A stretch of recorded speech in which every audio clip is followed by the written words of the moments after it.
Hello, hello, hello. Welcome to the Goldberg Theater. Thank you so much for being here. My name is Charlotte Nash. I'm one of the co-presidents normally, although this semester, one of the only presidents of Broke People Play Festival. Thank you all so much for coming to the Goldberg Theater tonight. We have one wild show ready for you guys. I'm personally really excited to see it because I haven't seen it, but I've been told it is, in fact, wild in all the best ways possible. So, with that being said, once again, welcome. Now is your chance to please turn off all cell phones or other kind of irritating noise-making devices of any kind. You'd be surprised. And please refrain from taking any photography or videos during the show. We already had a professional photographer come through, so we've got those really good pictures for you that you can share and disperse later. And we're currently live streaming. Hello to anyone on the live stream. And so video-wise, you are all set to watch and relive this experience as many times as you want. We're taking care of it for you. Don't worry. Yes, so any content advisories, this is definitely an interesting show. For any content advisories, please refer to the program. The QR codes were out. We're going to have a short 10-minute intermission, so once that first lights come up, please come back. You don't want to miss the second half. If you need to exit the theater at any times, your emergency exits are behind you and right here. We will not be making an emergency water landing, and everything is going to go great. So, we are so grateful to have the Goldberg Theater. This is a shared student space, which means that hundreds and thousands of students are coming through this little theater space every day of almost every week of almost every month of almost every year, which means please, please, please make sure you have all of the items you came in and sat down with when you get up to leave. Finding the people who leave things here is very hard. And it's even harder for you to find your lost items because the NYU Lost and Found system is interesting. So I just advise, avoid that. Just make sure you have all your stuff. And that being said, also please just continue to respect this space. We are guests in this theater, and we want to respect it and treat it as such. So, yes, that is it from me. Please enjoy A Modest Proposal.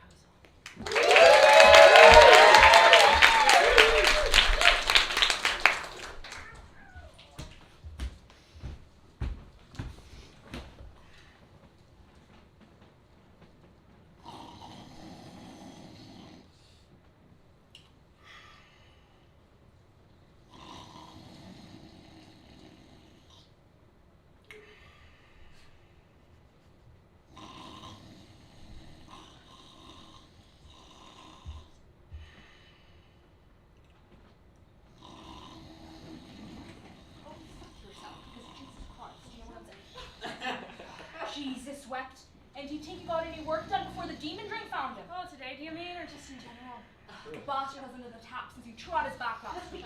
Good for nothing bastard. And it was his dodgy knee before that. Saoirse, I'm so tired. You and me both, Mammy. Sure, I don't know how you ever could have gone with someone like him. Ever loved him. No, I wasn't blinded by love. His father owned half the parish. Your granny told me not to marry him. Told me I was setting myself up for a life of misery. Sure, how was I to know? What was it Mama would always say? Put silk on a goat, and sure isn't it still a goat? She wasn't wrong now. She wasn't.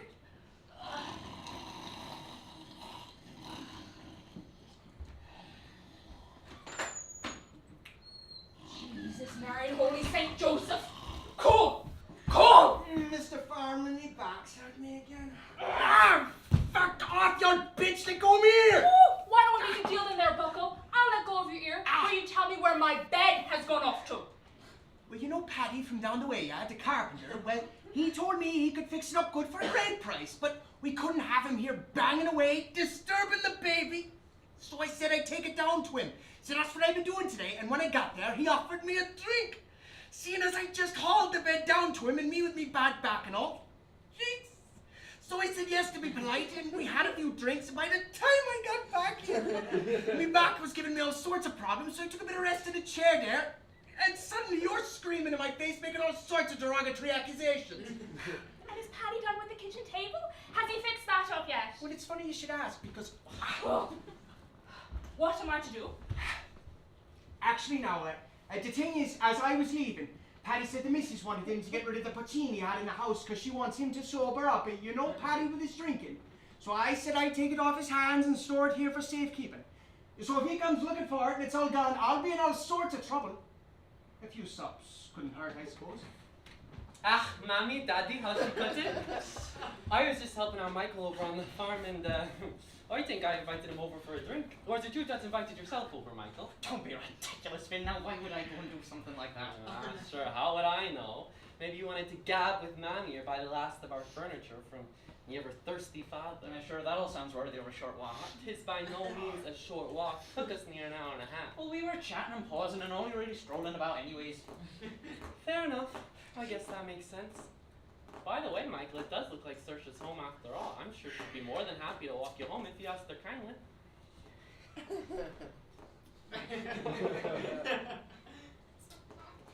Spare not, Saoirse. I need you to head into town right away to send that letter off from me to my sister. The post office will be closing soon. Jesus, the thought of her over in London with her glamorous city lifestyle is practically the only thing keeping me going these days. At least the blackguard there are drunken, worthless farmers. No, they'd be drunken, worthless factory workers, to be fair Aye. enough. Head it on. Do you know what, Finn? I've just realised I am awful busy. I want to Say be no heading more, out. it sounds important. No time for goodbyes. Bye, Michael. What's this about that stuttering idiot in my Saoirse now? I hope his intentions are honourable. God knows mine never were. Oh, entirely honourable. The poor lad Schmitten, too much to see what he's trying to marry into. Schmitten, you said. Schmitten. He'll be over tomorrow morning. He's after your blessing, or so he says. My blessing is now. The boy that's just left. The very one. Now, correct me if I'm wrong, I will do. but that wouldn't happen to be young Michael O'Flatley. The one and only. Not Diarmid O'Flatley's son. 'Tis Diarmid's blood that flows through his veins. Diarmid O'Flatley fancied me once, you know. Not half bad looking either. Why did I marry Diarmid O'Flatley? Woman, I am trying to get to the bottom of a very important family matter here. Now, Michael O'Flatley, son of Diarmid, is after my sweet Saoirse's hand in matrimony. So I'm led to believe. The same Diarmid who by the cheapest trickery and vilest sorcery stole my birthright from under me, who stole my swine and cattle, who stole my father's land. God bless his soul and may he rest in peace. And it was you who sided over to him anyways. Besides, it was only to make a dent in your alehouse debts to Trevelyan, who ended up with a share of your poor father's land. There isn't a word about contracts in the Brehon law, woman. Now, whist, I'll have to shut you up myself. Now, that bastard son is after my precious angel, Saoirse. If you'd believe it. Well, now, I'm not sure we could stand to lose her. How could we? She's the backbone of the family who tills the land and plants their seeds and harvests the fruit she taught them. Why, Saoirse, of course. Who cleans the cottage, cooks the dinner, boils the rice, washes the baby? None but our Saoirse. And who would perish if left without her for even a single day? Why, we would, of course. Michael has his lofty manner and his soft-boiled eggs in the morning, and what do we got? Not but Saoirse. So if Michael wants Saoirse, Rashers and pudding for me. Be back soon for dinner. We're down to our last few cabbages, but the last batch of potatoes is in better shape. I think we're over the worst of it.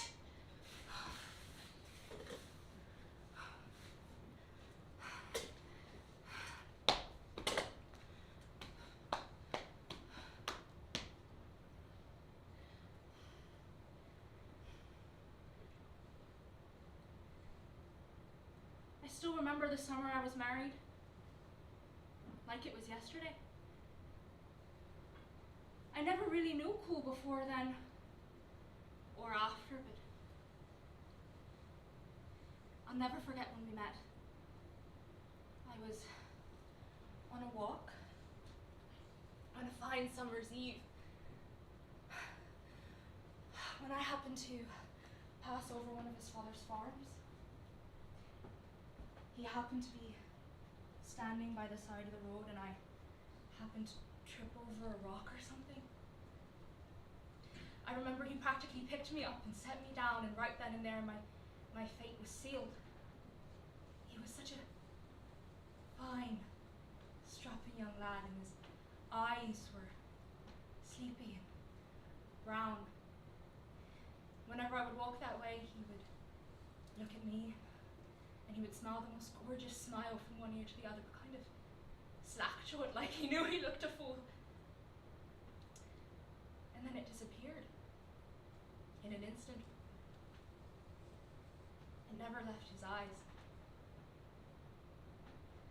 Oh, and he used to sing. How he used to sing, I remember. We would sit by the side of the road and watch the sunset, me with my head in his lap and him stroking my hair, crooning softly but firmly. When we were married, I'll never forget, he sang so sweetly. In a neat little town they call Belfast, apprentice to trade I was bound, and many an hour sweet happiness have I spent in that sweet little town. A sad misfortune came o'er me that caused me to stray from the land, far away from my friends and relations, brought on by the black velvet band. I took a stroll down Broadway, meaning not long for to stay, when who should I meet but this pretty fair maid, come a-traipsing along the highway. I took a stroll with this pretty fair maid, and a gentleman passing us by. Well, I knew she meant the doing of him by the look in her roguish black eye. Gold watch she took from his pocket and placed it right in my hand, and the very first thing I said it was, bad luck to the black velvet band. Her eyes, they shone like diamonds, I taught her the queen of the land, and her hair it hung over her shoulder, tied up in a black velvet band.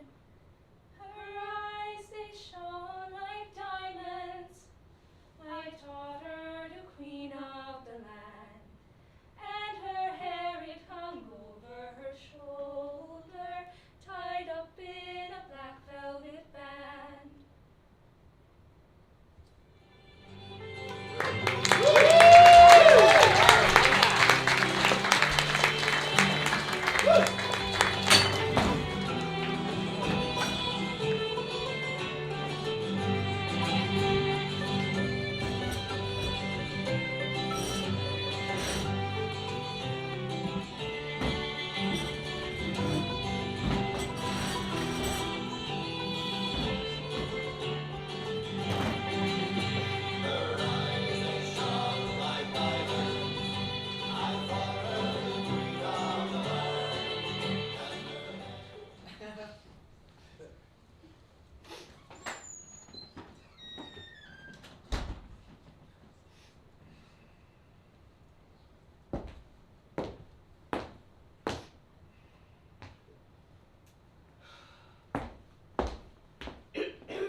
Begging your pardon, my lord. You requested that I bring you my arrest reports for the past week. Ah, yes, thank you, Chief Constable.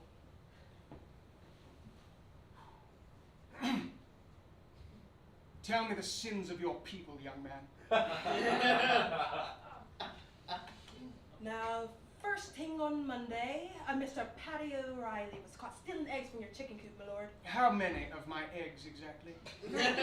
Sir, And why did he steal 3 of my eggs? he reported that his family is starving. You see, my lord, the potato crop is failing. Silence, young man. God is watching. Now be a good sport and tell me, why did he steal my eggs?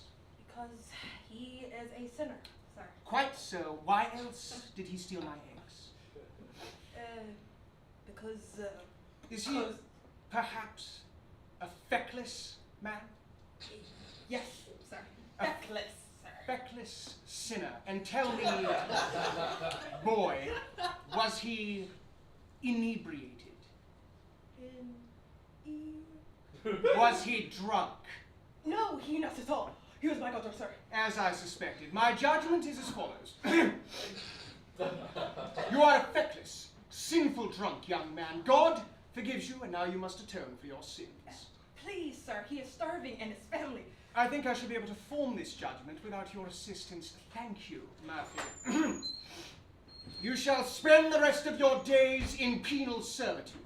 I can only hope that as you pay your debt to society through hard labor and honest toil, your soul too shall be redeemed in Jesus' name. That should do it, Murphy. Thank you, sir.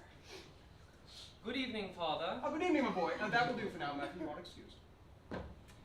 A fruitful day of brutal tyranny, I hope. I should think not. If I hear the mindless pleading of one more feckless native, I shall be forced to abandon this country for good. Oh, but who would crush their spirits then? What the devil do you mean? If I couldn't get reasonable prices for my estates, I would sow the land with all the salt and the sweat of every native in the county. Oh, why, just the county you do 'em practically too. You need not remind me. I travel to Galway City tomorrow morn to attend a hanging. My people must know as to whom they owe justice in this otherwise bestial land. Ah, yes, the priest who gave his own father his last rites. Lucifer, no doubt, waits in revulsion. I dare say hell is too good for a Catholic, although I'm sure Gaelic lovers such as yourself will not concede that. Much too good, all that free heating. I can presume that's why you banned people from their shanties. Coal is a precious commodity, Jonathan, and I'll no longer allow it to go wasted. Oh, not that most of them could have afforded it. Their wages barely cover the cost of renting their farms. Jonathan, if they spent less time drinking and cavorting and more time working, they'd have food and shelter coming out of their unwashed ears. I happen to know for a fact that the majority of your tenants work 20-hour days and every last one is crippled with that. Indeed, many are simply crippled. Good heavens. Jonathan, this is that carriage paddy all over again. I simply ask that you not force Seamus to dig our carriage out of that marsh without at least giving me a coat. It was the dead of winter. Oh, and I suppose I should let my favourite hound sleep in bed beside me. Well, you often do. And what about when you made him lie beneath the wheel for traction? Well, it worked, didn't it? Certainly more than his lazy half attempts at digging, anyway. But why didn't you stop to help him once the wheel was free? It was you who demanded he take us through the wetlands. We were late for the opera, lest you forget that you would have been the first to complain if we'd missed your favourite aria. And besides, he was the one who refused to get back on the carriage. I had to let that chambermaid drive us, and she had almost no control over the horses. Yes, well, few 9-year-olds would do. I did suggest that the girl lay down under the wheel instead for that very reason, although you're only too quick to forget any positive contributions I made. Besides, you don't really think he was paralyzed, do you? Jonathan. The devil himself could convince you of his seat at the right hand of the Lord. That Paddy was a schemer who saw an opportunity to abandon honest work, probably to go drinking, followed by inseminating, and producing more god-awful Catholics. Am I to laud? Would you have me bequeath him a fiefdom for such behaviour? You'd have to have done it quickly, as he was drowned within a matter of minutes.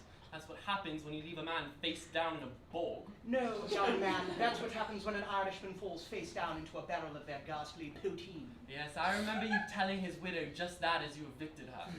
An equally lazy and feckless creature coming to my door in demand of charity. It sickened me to see how many children stood clinging to her, watching and learning the craft of fecklessness. Sure, most of them wouldn't have lived long enough to. On the contrary, one will probably pick my pocket in the city tomorrow as another robs a loaf of bread from the equally feckless baker. Every day I see bubonic levels of fecklessness in this country, my son, and am powerless to stop it. For that, I can only beg for clemency from the Lord. Well, I've had a splendid idea than the Lord. That will absolve you of your guilt. Decrease the growth of Irish fecklessness and give the Irish people strength to work and earn their place in this world. Impossible. Only God could know of such a thing. Thou blaspheme to suggest you could solve these problems with one fell swoop. Is it not obvious to you, sir? The solution is right under your nose. I pray, repent or speak of such wonderment. Great prophet. My dearest Papa, we can both agree it is a melancholy sight for those who travel through this country when they see the streets, the roads, roads and cottage doors crowded with beggars of the female sex, followed by 3, 4, or 6 children all in rags and harassing every passerby for charity. Indubitably drives me to a white-hot rage. And I think we can both agree that this prodigious number of children in the arms or on the backs or at the heels of their mothers, and in the present deplorable state of the kingdom, a very great additional grievance. An abomination. Whomsoever could find a fair, cheap, and easy method of making these children useful members of the nation would be so deserving as to have his statue unveiled in Trafalgar Square with the epigraph, Preserver of the Nation. Quite so. To that end, I must now inform you that a well-nursed, healthy child is at a year old most delicious, nourishing, wholesome food, whether stewed, roasted, baked, or boiled. And I make no doubt that it will equally serve in a stew or a meat broth. A meat broth. I do therefore humbly offer it to your consideration of the 120,000 native children of Ireland. 20,000 may be reserved for breeding. My dear boy. Well, indeed, the remaining 100,000 may at a year old be sold to the persons of quality and fortune throughout the country, with the mother always advised to let them suck plentifully in the last month so as to render them fat and plump for a good table. Jonathan. A child will make 2 dishes and a 10 entertainment for friends. When the family dines alone, the fore and hind quarter will make a reasonable dish, and sprinkled with a little pepper or salt, will be very good boiled 4 days later. A sprinkle of seasoning adds to most any dish, but Jonathan. I certainly believe that no gentleman would fret to give 10 shillings for the carcass of a good fat child. 10 shillings is no mean sum. Actually, my boy, certain gentlemen in this kingdom have of late destroyed their reserves of deer, and therefore I do conceive that the want of venison might be well supplied by the healthy bodies of young lads and maidens.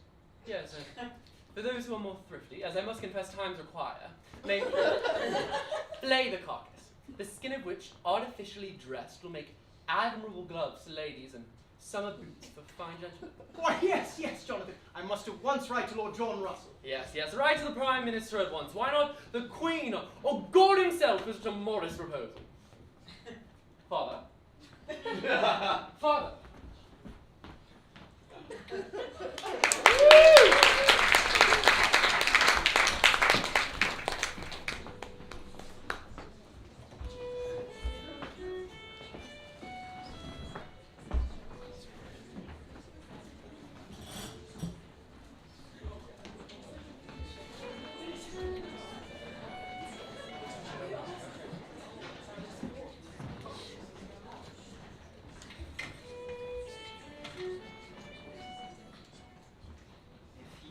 Be the last of Ogren, as I am taking you to be.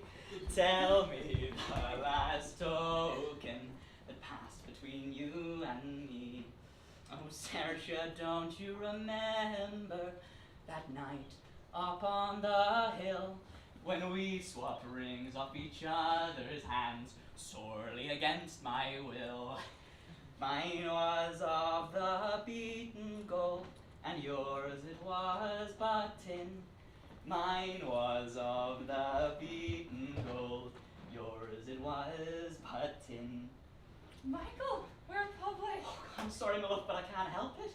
Every time I see your face and look into your eyes, well, something flutters up in my stomach, and then it moves up and it pounds against my chest, and all of a sudden I feel this throbbing in my fingertips and in my toes. And Michael, I'm serious. What if someone sees us? oh, so what if someone sees us?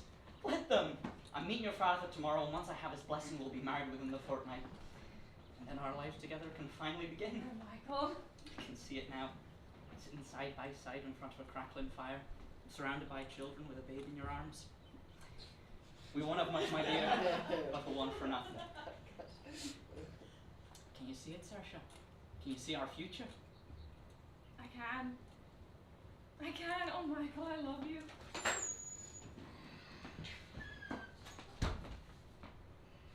Oi there, boy! Come here, my lad. Be a sport and take this to the post office at once. I suggest you take it yourself, sir, or find some servant to do it for you. I beg your pardon. 'Tis granted. Now listen here, you reprobate. Do you have any idea as to whom you are speaking? Charles Trevelyan, Bane of Ireland and all our people, if I'm not mistaken. And who in God's name are you? I am Michael O'Flatley, son of Diarmid, a free landowner, beholden only to God on high. And when I die and have to answer for my sins, I'll be able to look our Lord in the eye and say that I lived every day in his name and for his glory. And what about you, Trevelyan? Huh? What'll you say? Hear me now, Michael O'Flatley, son of Jean. Every morning, an Irishman cooks my breakfast, drives my carriage, and farms my land. Every afternoon, I see an Irishman hanged for every insubordination against God. And every evening, Irishmen and Irishwomen beg me allow them continue to cook my breakfast, drive my carriage, and farm my land. To be Irish is to be subservient, weak, and above all, feckless.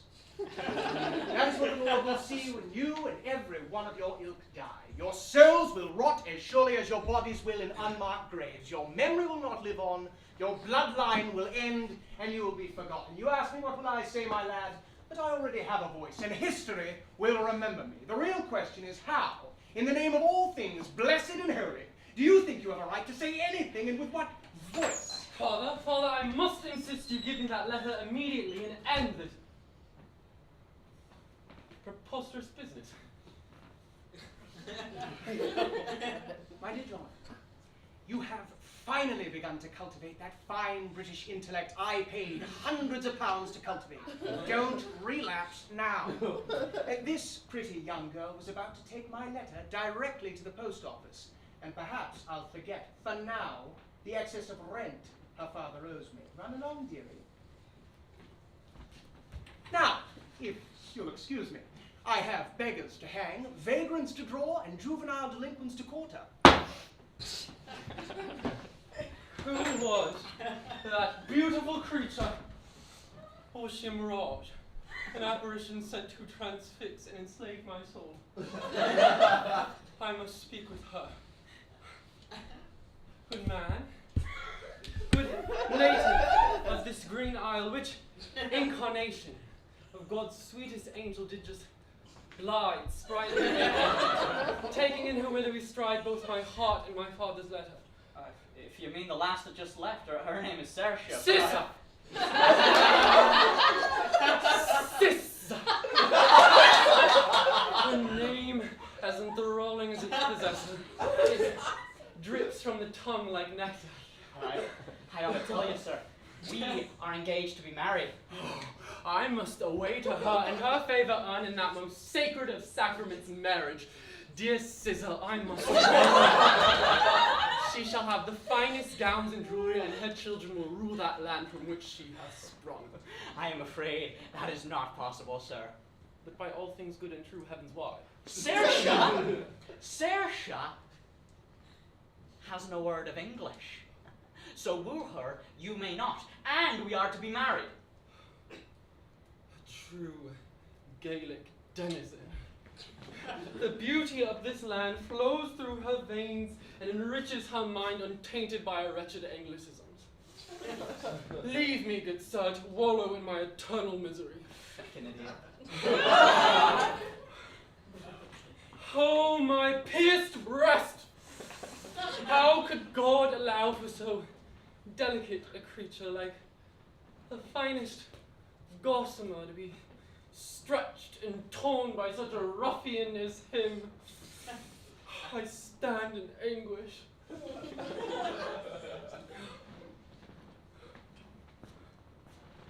Oh, why should I blame her that she filled my days with misery, or would have late taught to most ignorant men most violent ways, or hurled little streets upon the great, had they but courage equal to desire? What could have made her peaceful with a mind that nobleness made simple as a fire, with beauty like a tightened bow, a kind that is not natural in an age like this, being high and solitary and most stern? Oh, what could she have done, being what she is? Is there another Troy for her to burn?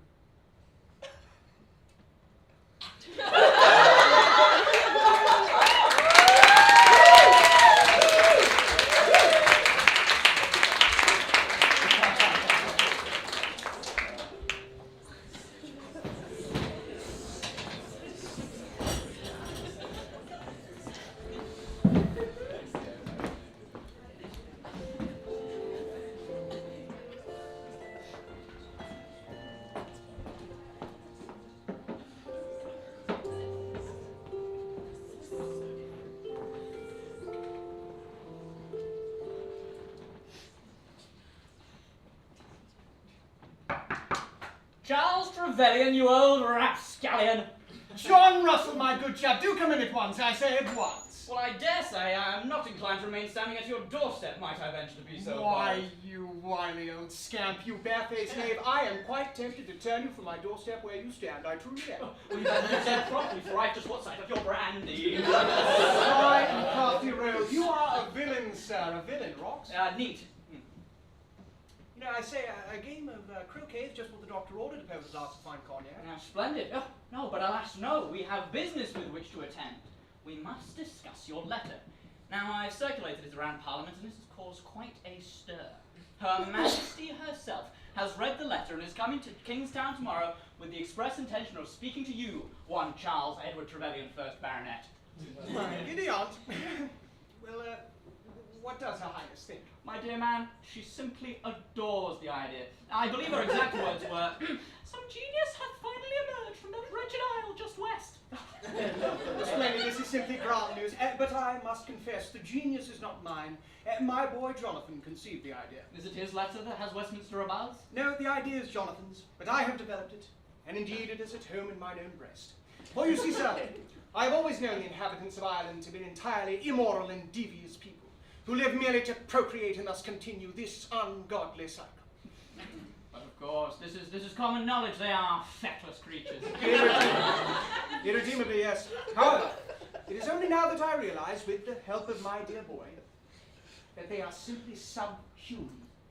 It would not be cannibalism to enjoy a fine steak or veal cutlet. What differentiates the Irishman from any other beast? Why, the education and liberties we waste upon them, I suppose. Precisely. My proposal is much more beneficial to the Irish than any policy we have in so far provided. Peel's Maze and Peel's Roadworks only serve to give charity to these incompetent layabouts, thus encouraging their sloth and provide them with some sense of human worth, which of course does not exist. Indubitably. But have you considered the logistics of it all? Why, of course. The number of souls in the west of Ireland being usually reckoned 1.5 million, of these I calculate there may be about 200,000 couples whose wives are breeders, from which number I subtract 30,000 couples who are able to maintain their own children, although I cannot imagine there could be so many under the present distresses of the kingdom. But this being granted, there still remains 170,000 breeders. I again subtract 50,000 for those women who miscarry or whose children die by accident or disease within the year.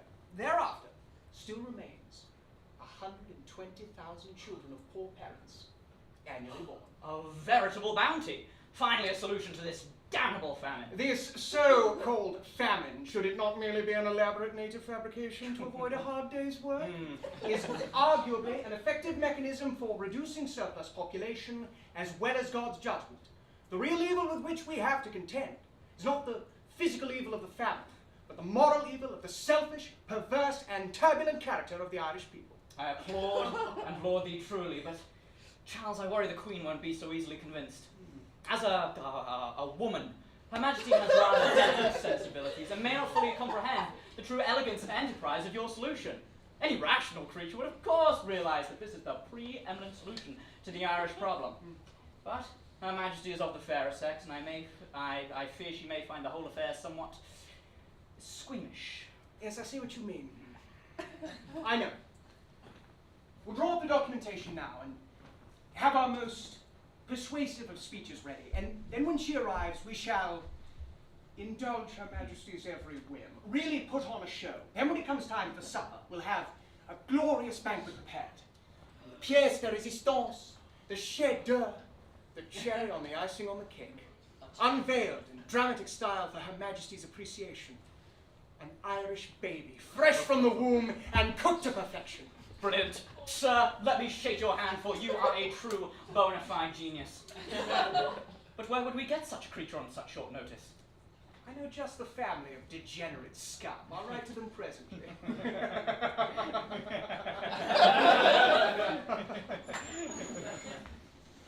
Jonathan.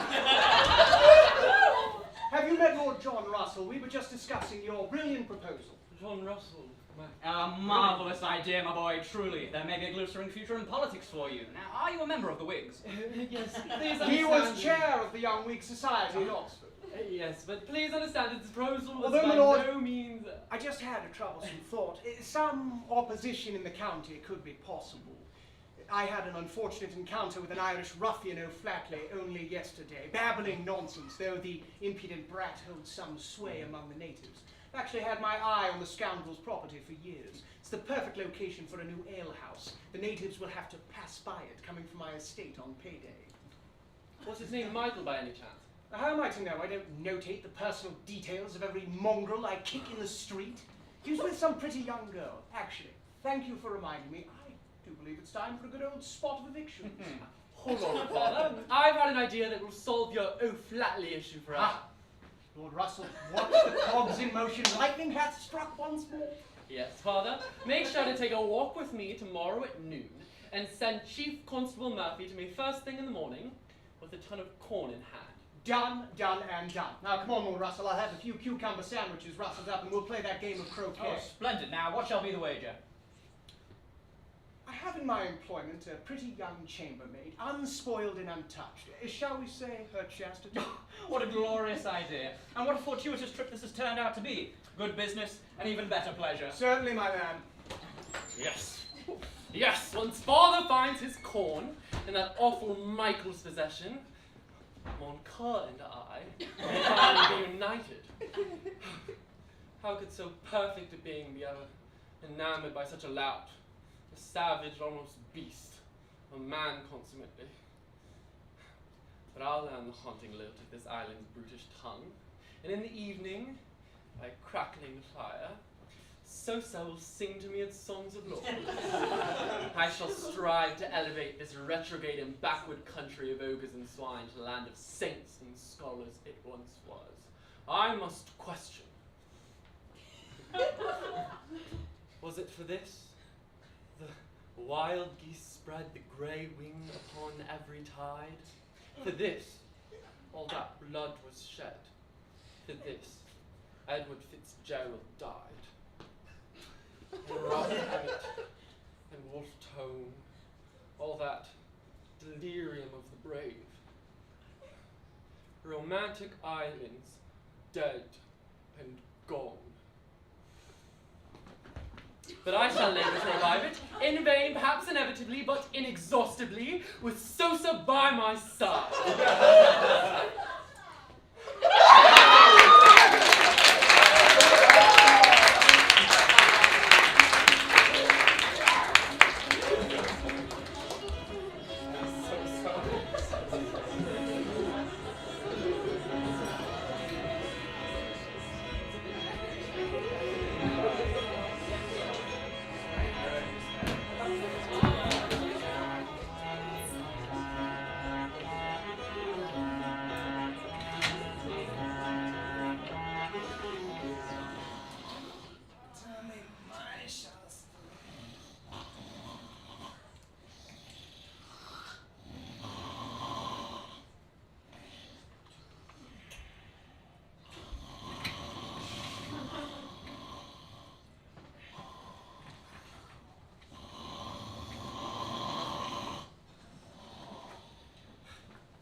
Get Anthony Patron said of lost items.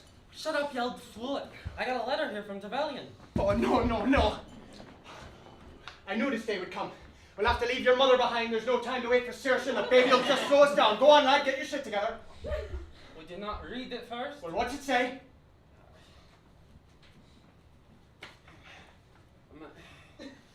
Miss... Jesus Christ, give me that. Mister, it says Mister, you gumbean. It's the handwriting. I don't know joined up. For God, for Jesus, you can't even read, for fuck's sake. Do you need a hand squeezing out your next shit? Maybe a bit of help tugging off your top. Nobody ever taught me to read or write. You were certainly too busy passed out every day with fresh piss in your knickers. Supposed to carry on my bloodline. Why would I curse an innocent babe? Let's see here. Enormous debts, eviction imminent, feckless, Criminal proceedings, modest proposal, baby, 10 shillings. What? Trevelyan's gonna pay us. Gonna pay me 10 shillings for the baby.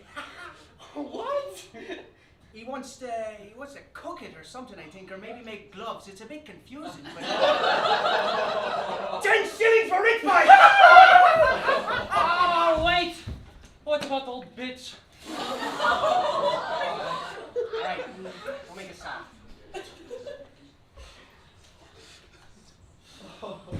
Holy Saints, Bridget, Bridget, the dairy maids, cattle, midwives, Irish nuns, newborn babies. Who is it?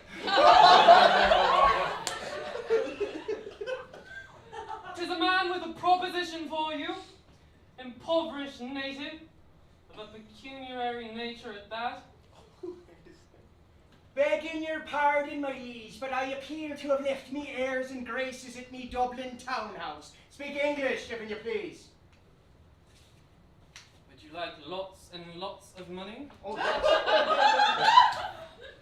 Now, before you agree to anything, I must explain this involves a severe moral Where's that? Show me the money. compromise. All right. I need you to demand a very particular price for the union between your daughter Sissa and that lout, Michael O'Flatley. Namely, 1 ton of corn. yeah, 1 ton, no problem, got it. Are you sure you're comfortable with agreeing to so impossible? Listen now, Englishman. We have a spoken verbal agreement. If you're trying to back out, I'm afraid that, legally speaking, that would be a blatant act of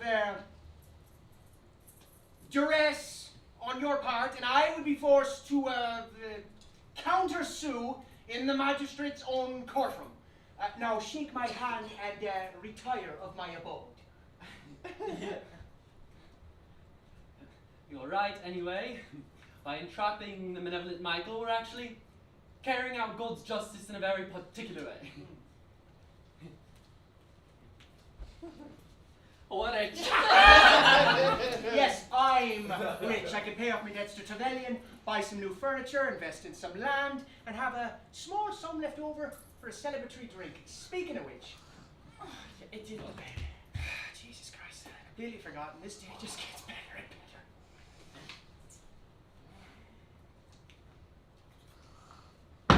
Holy Saint Bridget, who sailed the ocean's blue, patrons saint of boatmen, mariners, travellers, elderly adventurers, whales, and also a portico canoes. Are we running a fucking whorehouse? Who's that? Michael O'Flatley, sir. The chickens to the slaughter. Come in, boy. Be quick about it. Good afternoon, sir. Look at this now, Finn. Bucko. Am I wearing my Sunday finest starched collar? Well, no. Have I a clean-shaven face? Is my attendant trimming my toe hairs as we speak? No, I'm not sure I understand.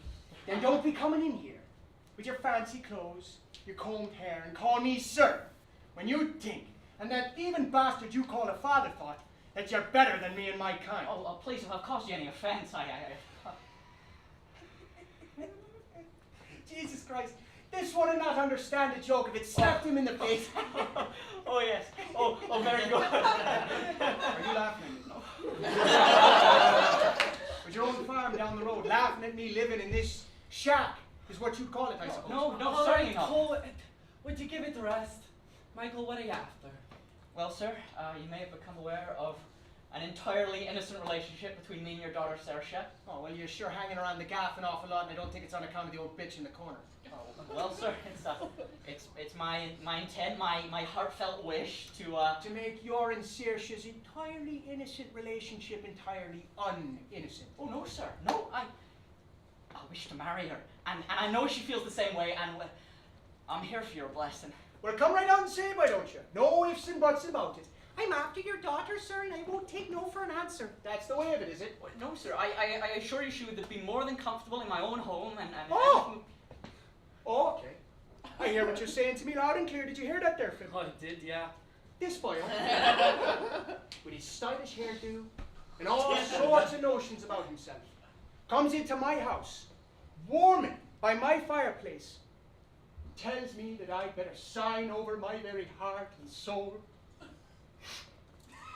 My sweet darling angel, my Saoirse, and sell her to him just like that. And did you hear the reason he gave me? I did, yeah. Did you believe it? I nearly didn't.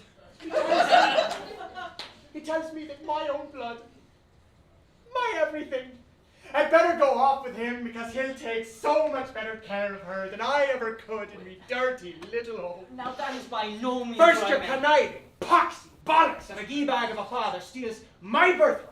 And now his devil's offspring comes gallivanting along to steal my... To steal from me the very reason I wake up in the morning. To steal the only person in this world I care for. No offense to you, Finn. Not taken. I'd die for that girl. Would you? Without question. Sacrifice everything I own for her. Every last penny I have. Would you? Of course. Even your precious hair wax. Yes, I'm not even wearing any hair. You know, flipping around. This place is a pile of human shit. I once walked into the gap thinking it was the cow shed. And I soon realized it was far too spacious and warm. Do I have any right to allow so special a soul as my Saoirse to live her life in such squalor? You don't know. But could I live a day without her? You certainly couldn't. Well, Finn, what am I to do? Please, sir, if you give us your blessing, I promise, I swear to try every day to make her as happy as possible. And you mean that now? I swear it. On my dear mother and father's graves. And may she rest in peace. Fantastic tits in her day she had. Really fantastic. All right. You may marry her. But every day must be spent striving to make her happy as promised. Of course, thank you, sir. You won't regret this. And there's one other condition. Necessary for me to not fall to the ground dead of a broken heart the second she walks out that door. 'Tis granted, whatever it is. Good. The price of my blessing is this. 1 ton of corn and 15 shillings. It's not included in the value of the corn, it's separate. Sir, I couldn't possibly. You can't put a price on perfection, so you're welcome I've given you such a low one. Now get the fuck out of my house before I make it 20 shillings. She's gone now, I tell you. Take her head to the pub for a drink. You idiot called the baby the fucking baby. Slipped right out of me head again. What am I like?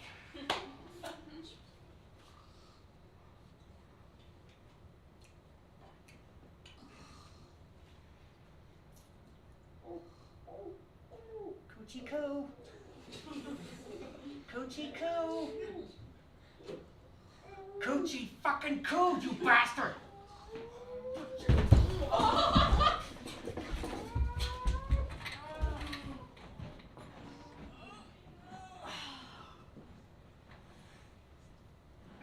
Where's my baby?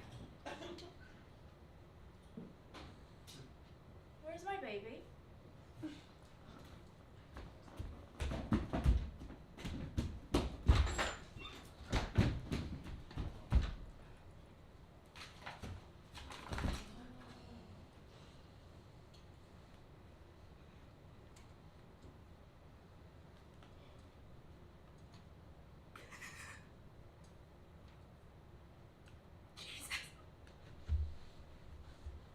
My baby!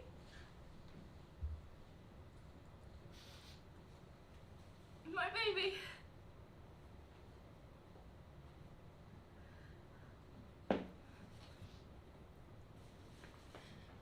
Remember, Mama, what you always said. 20 years coming, 20 years good, 20 years declining, 20 years useless. When death will come, he won't go away empty.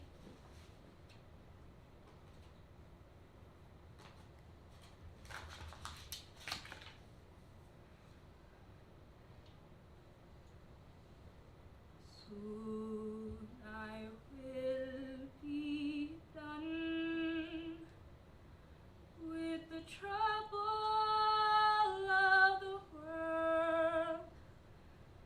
Trouble of the world.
Miss Michael, can't we just run away from it all? He's a drunken old fool. I don't care about him or anything other than you and me and our lives together.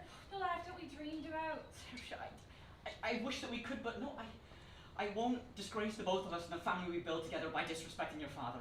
No matter who he is. I won't disrespect the community that has raised us, that looks up to us, and will look up to our children in time. Then let's elope.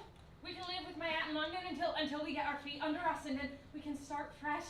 Just you and me and our children. We don't need the farm or the crackling fire. As long as I've got you and you've got me, nothing else matters.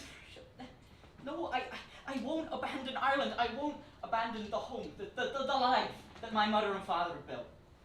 Our children's home, Saoirse. I'll find a way, I promise you. Excuse me, sir. I'm Michael Flatley, son of Dermot. So I am, and who might you be? My name is Paddy, sir. Paddy Kelly. I'm a freeholder like yourself. Well, good day to you, sir, and good health, but what can I do for you? I knew your father, Mr. O'Fatley, as kind and generous a man as any could be. Okay, gladdens my heart to hear you say that. My mother and father, God bless them, were demons for the drink. And one day I'll come home to find them gone. As the eldest, I knew it was my duty to support the family, even though it was only 14 years if I was a day. Poor man, the evils of this world are manifold, God knows. Aye, 'tis true. I made my way to your father's house, as he was known to be a charitable man, and told him my story. I begged for him to let me work on his farm, promising him I'd work hard and learn fast.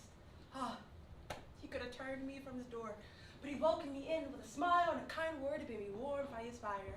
Was the way of my father. A more generous man could never be found. 'Tis true. And for 10 years I worked for him, never drinking, never skipping enough, never forgetting my duties. Your father found me a wife, taught me my trade, and the day of our marriage loaned me enough money to buy my own land. My God, do you hear that, Saoirse? Do you hear what my family has always meant in these parts, the good that we have done? How could we ever abandon that duty? Go on, my good man, go on. Indeed, I lived a happy life after that. My wife and I were blessed with many children, and a roof over our heads and food in our bellies each night. But one day a knock came on the door. 'Twas my parents. It was not. Haggard and in rags they were, and almost unrecognizable. But you never forget your own blood, and I knew it was in my bones it was them. I offered them everything I had: a fireplace to sit by, food to eat, a bed to lie on, and in the morning I left them sleeping and set up on my daily work, while I had my wife by my side and my children down at the schoolhouse. You are a kind and forgiving man, sir. Aye, 'tis true, but whereas it got to me, when I returned that evening, the house was bare. It was not. Aye, 'tis true. All we had left were the clothes on our backs and the hose in our hands. Being the dead of winter, there would be another harvest for months, and no hope for us to stay warm and fed as we worked to live. Dear friend, how it hurts my heart to hear that family would turn on family in such a way and repay your kindness with misery and grief. Aye, and in such a way misdeeds and misfortunes carried on, for it was shortly after I heard that your father had passed. And knowing our debts then and were many and our prospects few, God help me, I reason to believe that my debts may be forgotten by the family. And you were right. I never heard word of it from my mother nor my father. I figured as such. And so, knowing I had many hardships yet ahead, I thought no more of it. But as the years passed, my family prospered, and too my guilt did grow. Sure, we struggled, and worked hard to regain the comfort we had once known. But all the while I knew I had forsaken my duties, and thus forsaken God! Oh, poor man, please. Accept my forgiveness on my father's behalf. I knew the man my whole life. I learned everything I know from him, and thus I know he would feel as I do. It is in the past, and it was a crime committed to prevent a much larger one. Thank you. It almost brings me to tears to hear you say it after all these years. But it is not enough to be gratified by your kindness. I have a debt, and I must pay it. I assure you, sir, it is not necessary. I assure you that it is, or I will walk this earth burdened with my shame forevermore.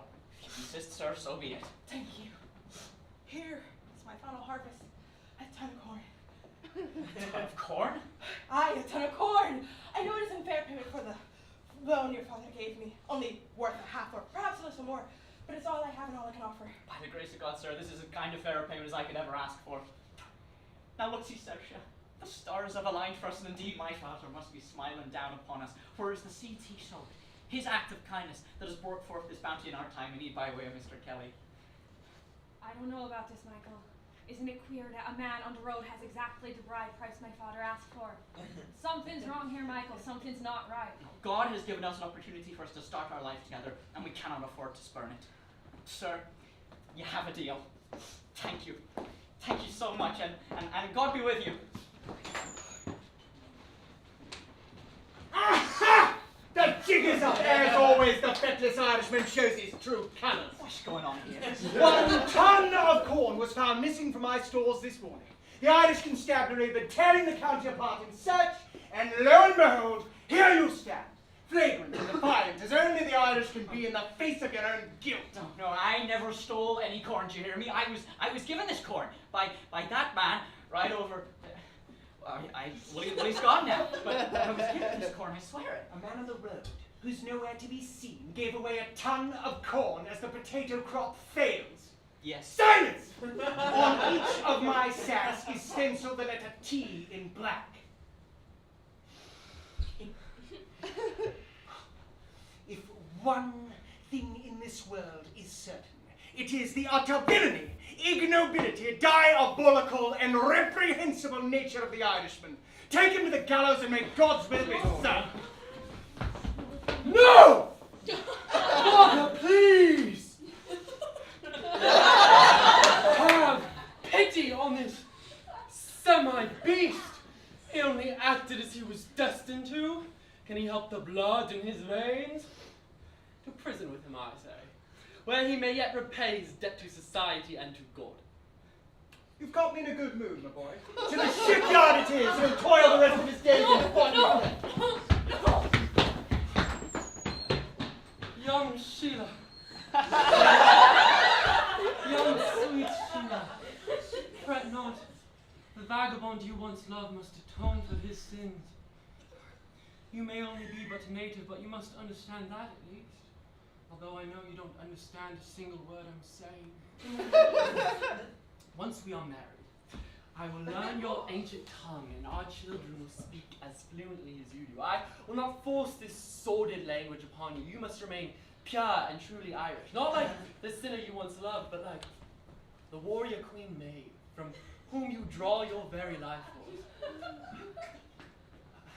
I wrote a silly little tune for you.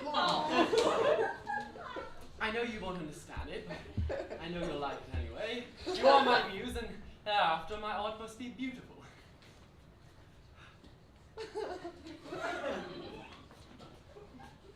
By a lonely prison wall, I heard a young girl calling.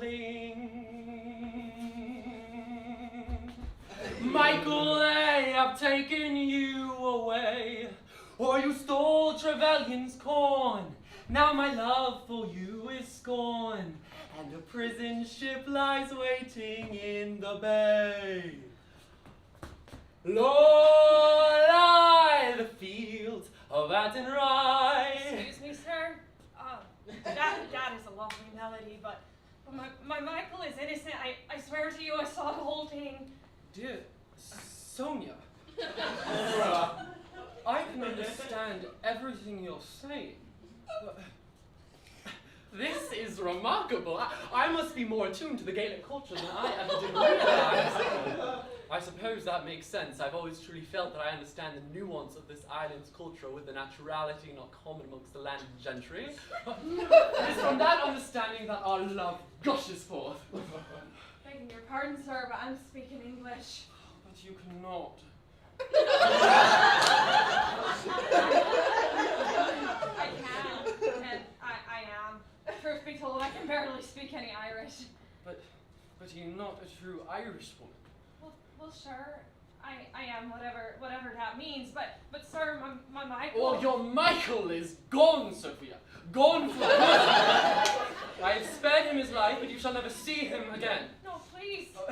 But you need not fear, for I will provide for you. I will take care of you, for sweet Sonia, I love you.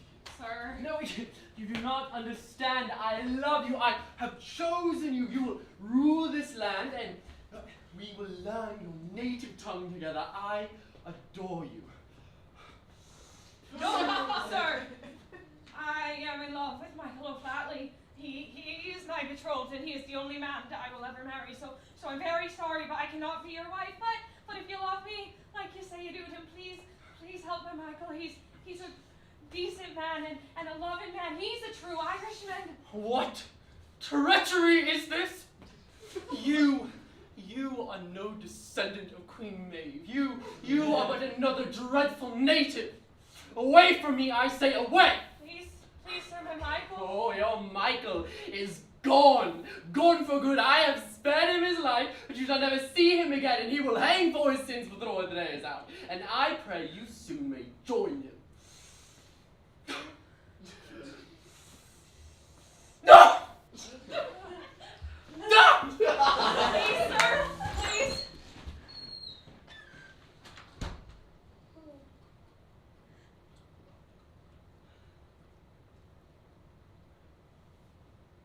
You read lies so grim as I have taken you to be. Tell me the last token that passed between you and me.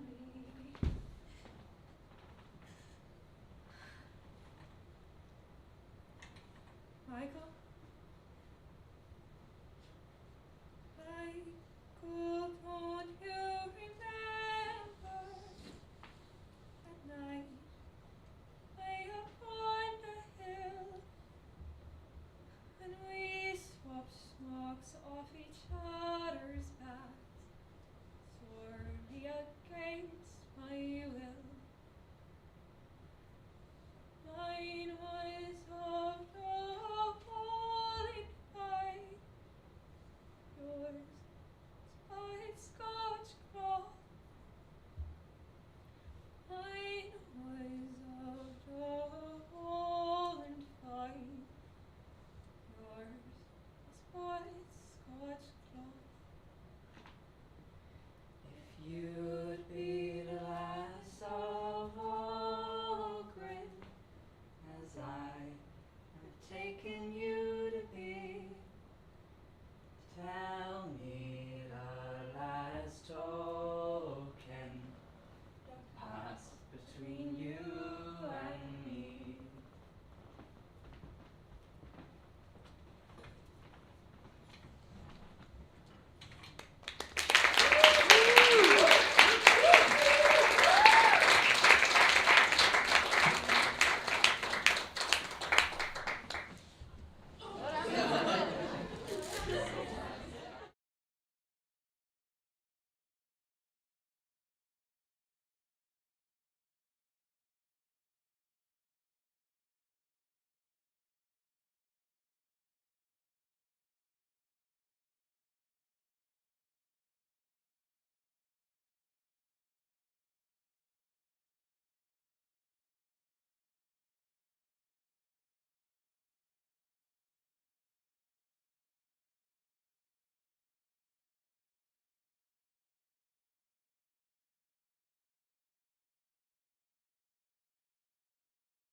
So we're clear.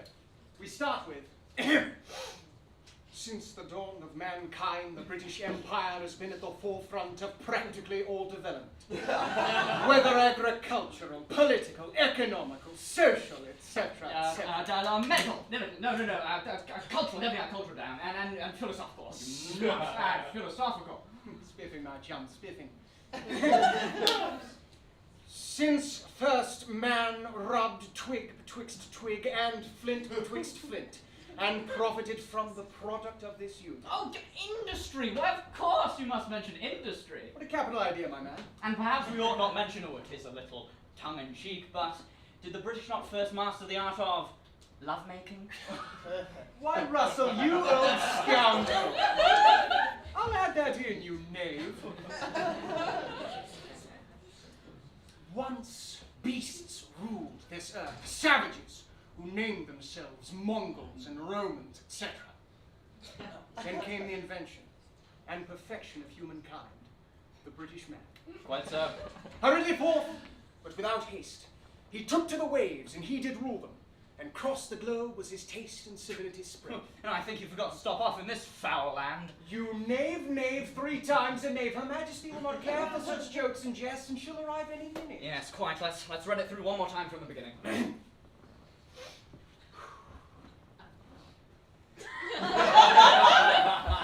On the first day, God created the British sensibility, and it was good. On the second day, that roguish British charm did Adam use to woo his English wife to be Eve. On the third day, British culture. Her Majesty Victoria, by the grace of God of the United Kingdom and Ireland, Queen Defender of the...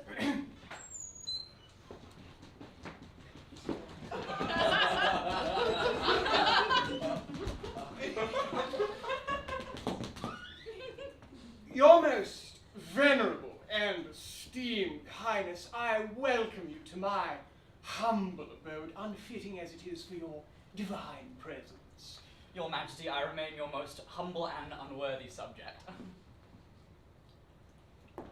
We are amused. Her Majesty wishes to inform you that her journey here was swift and without incident. Well, how remarkably splendid. Yes, marvelous. And sweet Princess Constance, how like the early spring crocus, in the first dew of morn you remain. Indeed, Virgin Constance, thou doth embody the unaffected purity of the vanilla orchid.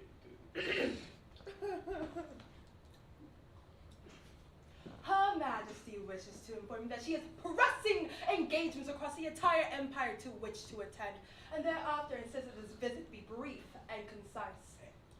Your Majesty, with all humbleness and contriteness of heart, we have arranged a glorious banquet in honor of your visit in the Romans. But 'tis only a trifle in international relations, and diplomacy, of course, take precedent. We are amused.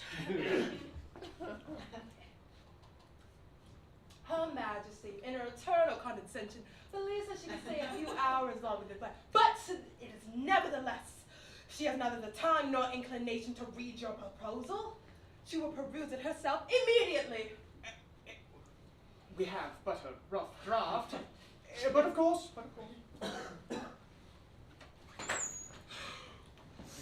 Oh, Father, how do you endure the Irish as a magistrate? Are you not drawn to execute each and every last one? My boy, we have company.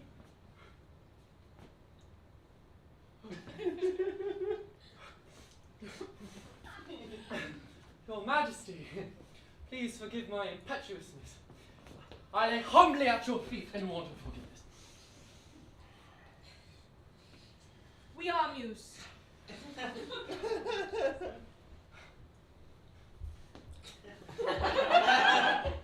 And you must be the crown jewel herself, Princess Constance. Oh, you flatter me, kind stranger.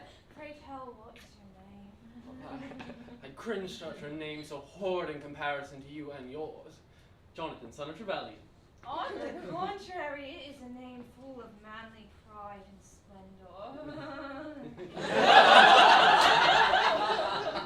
You Hello, dearest Constance. Your name reminds me of a silly little ditty we learned at Eton. It's really rather brash, but has a delightful melody if you'd like to hear it. Oh, I can think of nothing more pleasant.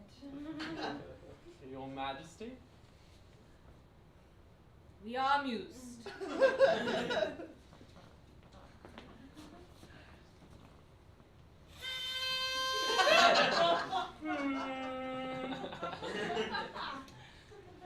Zedekiah, Zedekiah, Zedekiah, my friend.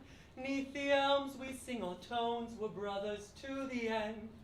We like Sigma Kappa girls, they're our number ones. Bobby socks and lovely curls and such lovely buns. Lovely buns, held so firm and high. If you're thinking doughy buns, you're not Zeta Chi. Some want the girls full of zest, some like breasts and thighs. I like rounded curves the best, just like Constance Fries. Constance Fry, full of Reuben's charms. Smile to cheer me softly, sigh, take me in your arms. Muffy in the bathroom stall. Margaret by the lake. Susan down in Whitley Hall. Constance on the make. Constance Fry, anytime you call. Constance will fulfill your needs, winter, spring, or fall.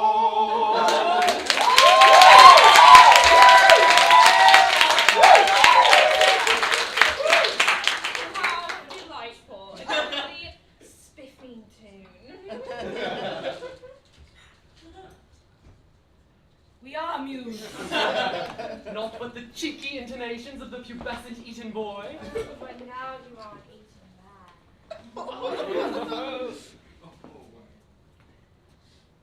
Her Majesty has finished reading your proposal.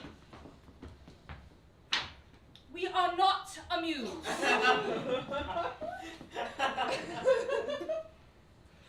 In principle, Her Majesty still endorses the concept, but finds the execution to leave much wanting. May I?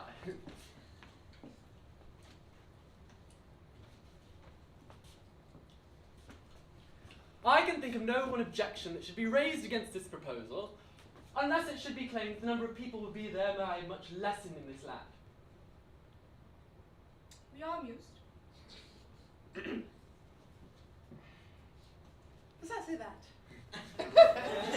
This I freely own, and it was indeed one principal design of my offering it to the world, but I truly desire that the reader will observe I calculate my remedy for the kingdom of Ireland alone, and for no other that ever was, is, or I think can ever be upon earth. Yeah, here, spot on. Perhaps, but still. But, as to myself, having been wearied out with offering idle, vain, visionary thoughts, and at length utterly despairing of success, I fortunately fell upon this proposal, which is of no expense and little trouble, full in our own power.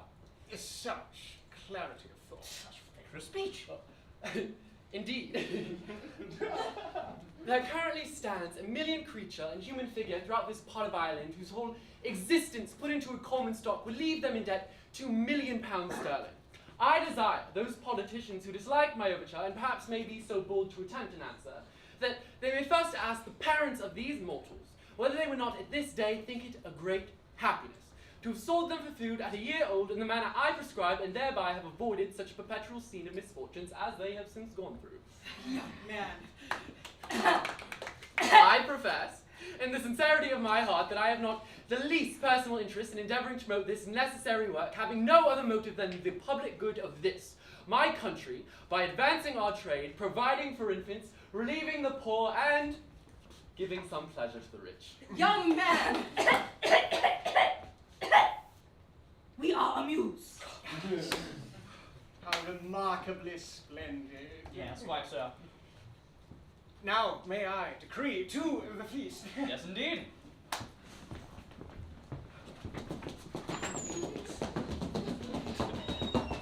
Jonathan, I must say that was extraordinary. It was nothing. I have much salvation for this savage land, and its salvation is entwined with my own. I cannot help but yearn in search for a solution. Oh, well, you have. I dare not say I have ever met anyone with so full an intellect, or so natural. Charisma or power of persona. Or dare I say, have I ever met a man so handsome? How can perfection praise I? The pain of hearing your kind version is only negated by observing the radiance of your heavenly person. Art thou nymph or angel? Thou art not human, and I condemn my mortalness, for I can never understand or truly appreciate such a goddess as Constance.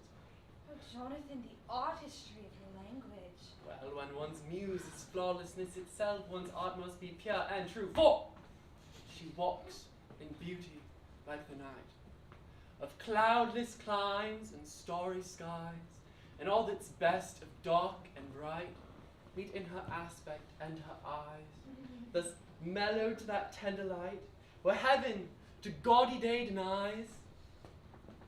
How pure, how dear its dwelling place. And on that cheek, and o'er that brow, so soft, so calm, yet eloquent, the smiles that win, the tints that glow, that tell of days and goodness spent, a mind at peace with all below, a heart whose love is innocent.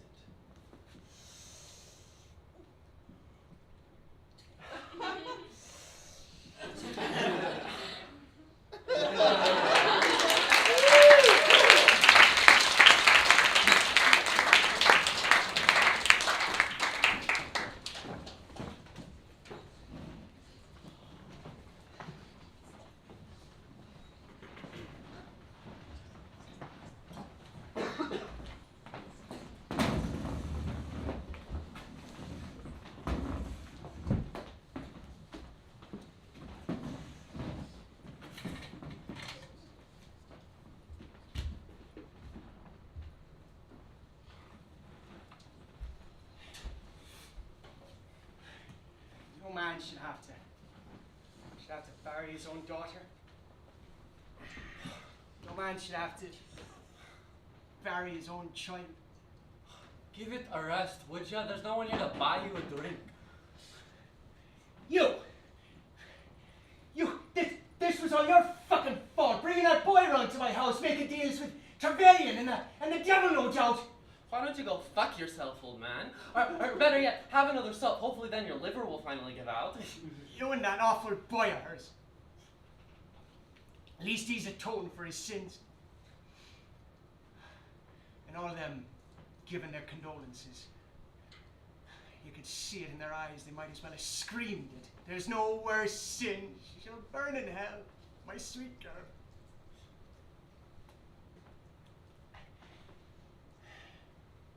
And what do you think of this, huh? Couldn't bring yourself to bury your own daughter, could you? Too tainted and hell-bound, unworthy of your forgiveness, is she?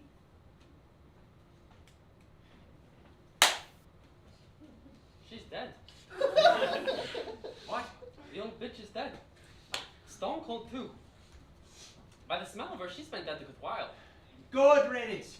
At least my Saoirse will have some company in eternal damnation.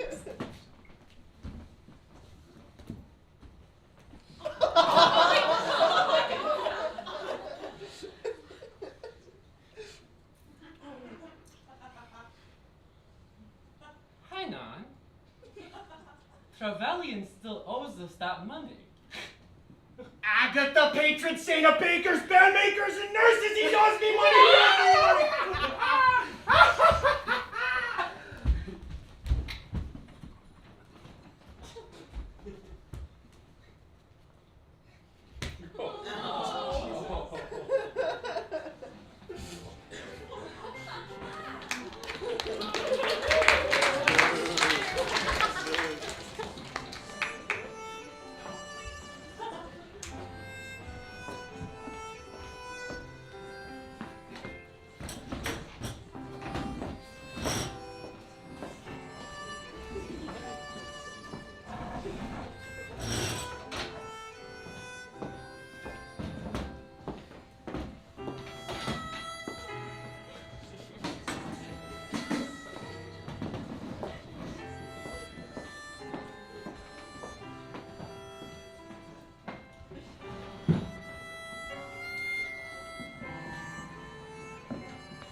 Her Majesty, ladies and gentlemen, we have gorged upon the finest food that this land has to offer, and that money can buy. But our feast is not over. I'm proud to announce that my chefs have labored for nigh on 2 days, fastening, gutting, cleaning, seasoning with herbs and spices from the Orient lands, lavished with oils in a heady glaze, a glorious dish reared in this very county. I present, for Her Majesty's appreciation, an Irish baby.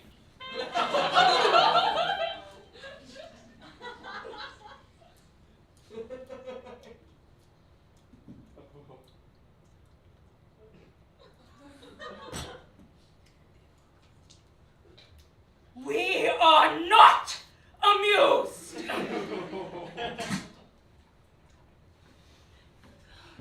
In principle, Her Majesty still endorses the concept, but finds the execution to Right Honorable Johnson Trevelyan's proposal to be somewhat lacking in propriety. With all due respect, the advantages of the proposal with which I have proposed are obvious and many, as well as of the highest importance. As I have already observed, it would greatly lessen the number of Catholics in this land, with whom we are yearly overrun, being the principal breeders of the nation and our most dangerous of enemies. Besides, the poorer tenants will have something valuable of their own to help to pay their landlord's rent, their corn and cattle being already seized and money a thing unknown. Furthermore, we cannot forget that this would greatly increase the care and tenderness of mothers towards their children when they are sure of a settlement for the life of their babes. We should soon see an honest emulation among the married women, which of them can bring the fattest child to the market. Men would become as fond of their wives during the time of their pregnancy as they are now of their mares in foal, or their cows and calves, nor offer to beat or kick them, as is too frequent a practice, for fear of miscarriage. This and much else is evidently true, but Her Majesty finds the realization to the stroke of genius to be somewhat lacking in decorum. Yes, I see what you mean. It's rather, It's quite so. Yes, it's slightly, unseemly. I couldn't have said it better myself. Yes, well, you know, I feel a little embarrassed by the entire affair. We let our burden of care get the better of us, I'm afraid. We foolishly thought we could, with one fell swoop, remedy the ills of this country. But in reality, the utter worthlessness of the Irish race is by definition irredeemable. We lose track sometimes, but the Irish are simply... feckless. Yes, but we are English. It is our responsibility to spread reason and culture everywhere we go. I wish to educate this land the only way they know how to learn, through militant and unwavering justice. But I cannot do this alone. Such a large undertaking requires the strength and character only found in the family man. Your Majesty, I am in love with your daughter, and she is in love with me. May I have her hand in marriage and spend the rest of my days making her happy?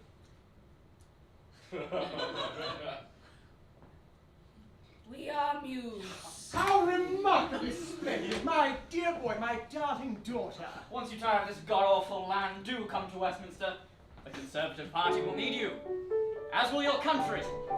For you see, he is an Englishman, for he himself has said it, and it's greatly to his credit that he is an Englishman, that he is an Englishman. Or he might have been a Russian, a French or Turk or Prussian, or perhaps Italian, Or perhaps Italian. But in spite of all temptations to belong to other nations, he remains an Englishman. He remains an Englishman. For in spite of all temptations to belong to other nations, he remains an Englishman. He remains an Englishman.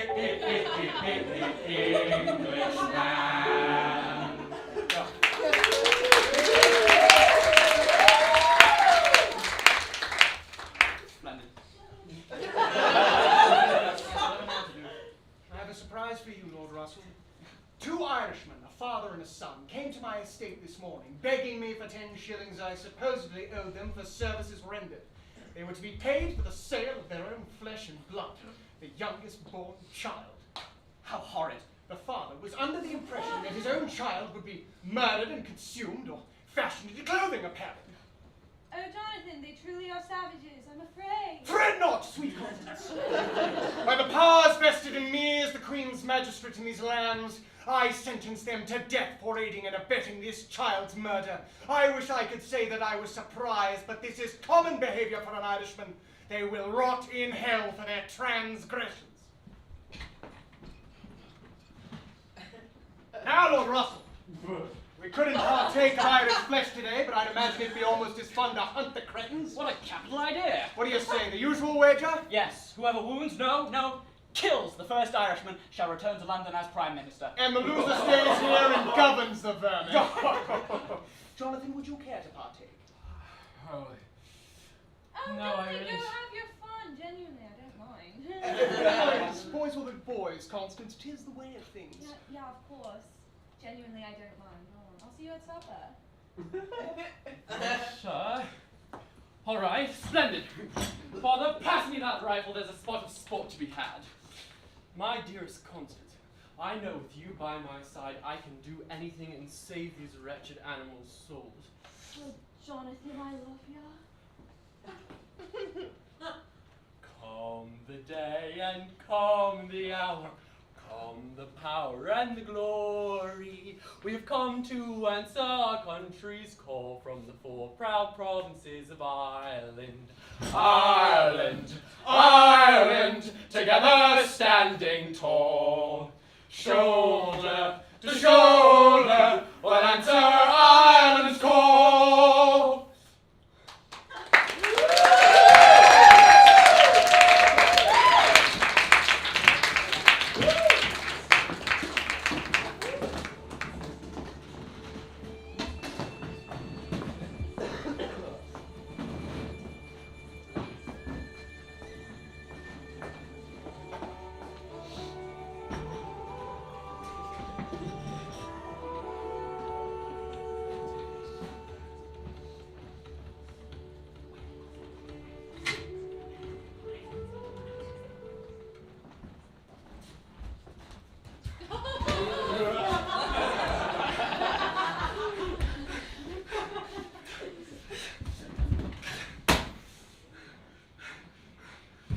You never take me alive!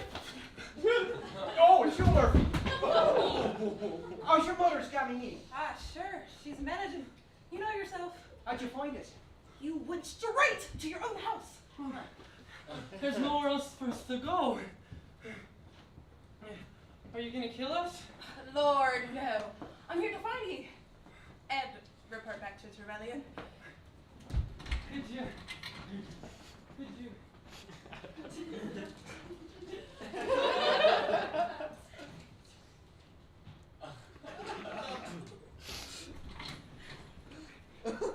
Could you be convinced not to? Well, the existence of this whiskey was kept very quiet indeed.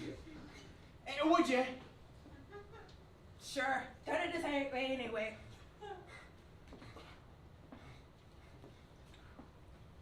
It's a whiskey.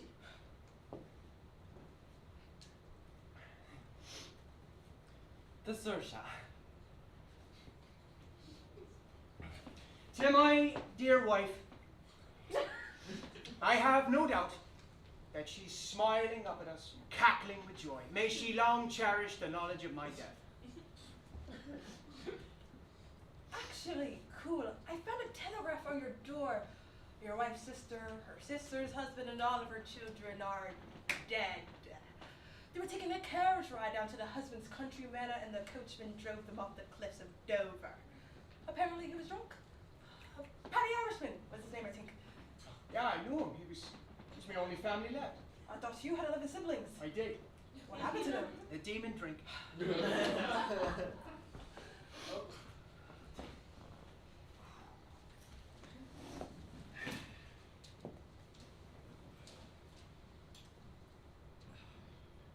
One last toast.